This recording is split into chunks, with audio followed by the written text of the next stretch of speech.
And here we have the Rambaldi cutting the slot out in the base plate for the motors on the 1831. Please ignore the nasty points where I've managed to blow holes in the side of the base plate whilst TIG welding. I'm just not that good.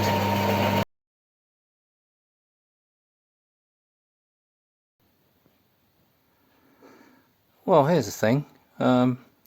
We got enough bits and pieces to sort of lay out roughly what it might look like. Of course there's a roof to go on and that'll have radiators in it and all that, but you can kind of see generally how it goes together, thanks to Model Engineers Laser for all their lovely cutting out.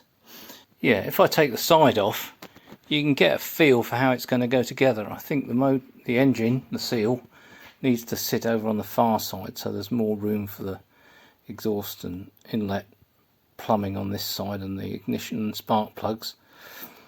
The alternator needs to go behind it, probably going to overlap the flywheel a little bit so we can get a drive there. I'm hoping we can organise that to also provide a starter, but maybe we'll need to do that with a gear on the other end of the crank and a small motor on this side just as a starter. I think we can get a pair of batteries this sort of size in as panniers. We don't need a lot, because mostly the power's obviously coming from the old motor generator set, but they sit in there quite nicely and a pair of them would probably work quite well. We've got a box that's going to contain most of the electronics. In fact, I'm hoping all of the electronics, although I can believe there'll be a separate one smaller for the systems that look after the engine and the motor generator set.